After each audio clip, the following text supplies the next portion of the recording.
夜の飲みとかも控えてよね。安くないんだから。銀行口座は全部私が管理するし。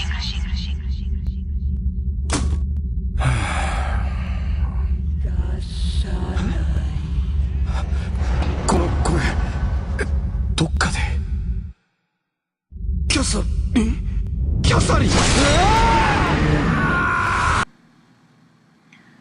Hello and welcome to Dual Analog. This is a video game podcast. Today I'll be doing a preview of sorts of a video game called Catherine by the Atlus development team, the same guys who did the Persona series and other games of vastly disparate genres such as 3D Dot Game Heroes and Demon Souls.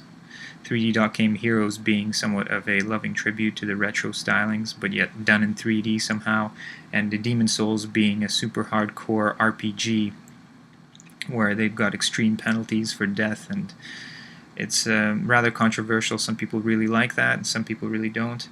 What struck me particularly intensely was the Persona 3 game, and it's just different than any other JRPG that I've ever played before. The setting is, rather than in a fantasy setting, it's in a high school setting, and it's somewhat of a mix of a dating game and an RPG where you have powers, somewhat like in any other fantasy game, but it also mixes an element of Pokemon.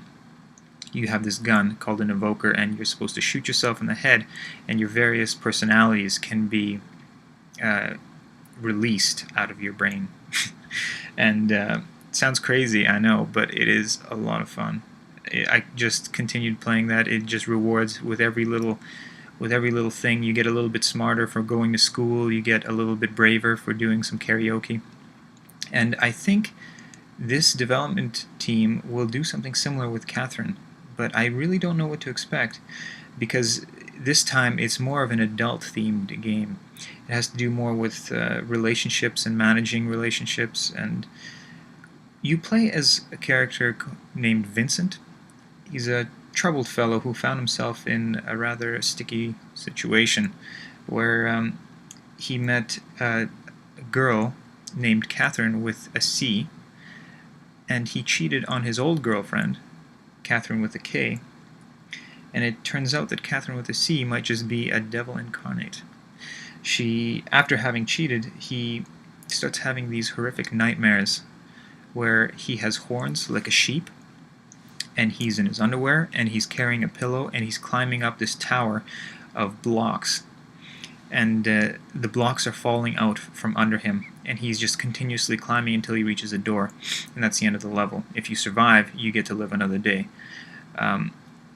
Now, the gameplay is a mix of this role-playing that you had in Persona, and then there's the sections where you have the nightmare segments, and that's a puzzle platformer when you're climbing up the blocks, and it's rather frantic. The movement with these blocks is quantized, so it's exactly like a puzzle. You can move one way and then the other way, and that's about it. You can climb up, but then you have to move the blocks around to be able to pass certain areas. There's certain hazards.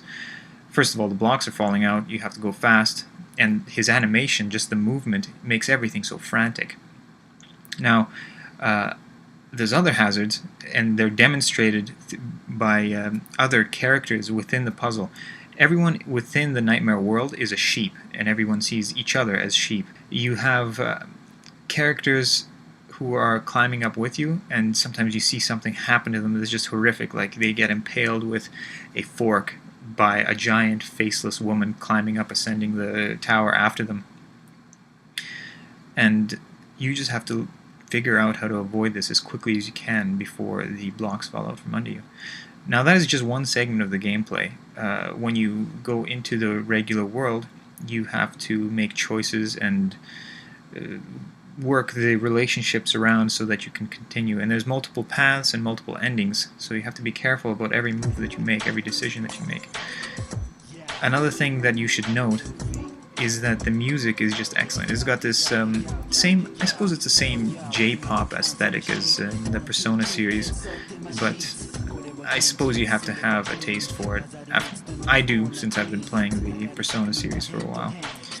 And then there's the art style. somewhat reminiscent of Valkyria Chronicles. It's anime, but it's also 3D at the same time. But it's not exactly like Valkyria Chronicles. It's got its own quirk.